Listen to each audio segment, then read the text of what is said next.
Good evening po.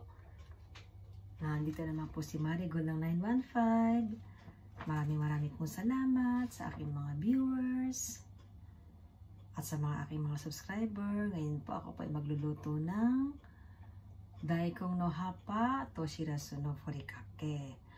Yung daikong po, yung po ay sa Japanese po is daikong, sa Pilipinas po, sa Tagalog po ay labanos. At saka po yung dahon ng labanos, lalagyan ko po ng maliit na isda po. Ito po.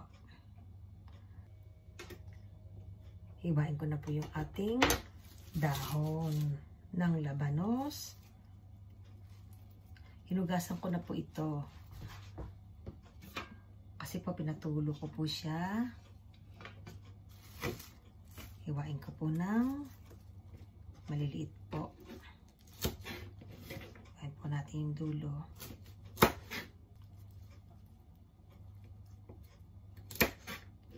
Ito po ay na-harvest namin sa aming munting taniman.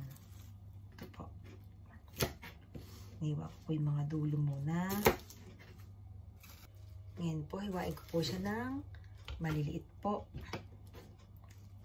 Ayan po. Ganyan po ang hiwa, oh.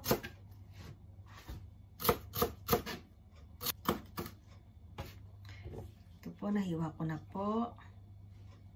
Ngayon po, igigisa na po natin ang ating dahon ng labanos. Lagyan po natin ng sesame oil. Gisa na po natin ang ating dahon ng labanos. Ayan po. Lagyan na po natin ang ating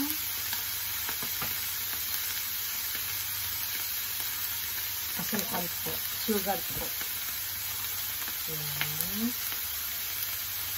Wasabi spice. At saka po yung toyo po. Wasabi spice. At saka po itong ating suridashi po. Wasabi spice. At ito dito po. Tikman po natin. Harap. Lagyan na po natin ang ating siraso. Maliit na isda po ito. Pwede pong gamihan. Lagyan po natin ang apoy. Yan.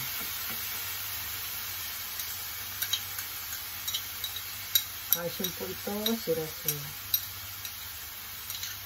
Sa atin po, ano po ito yung malimit ng isda. Sarap na nito. Tikman po natin.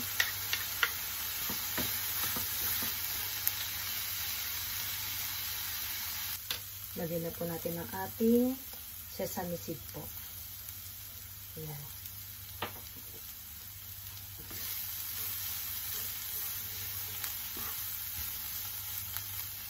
Ito, pilis na po ang ating labanos. Dahon ng labanos po. Pilis na po ito.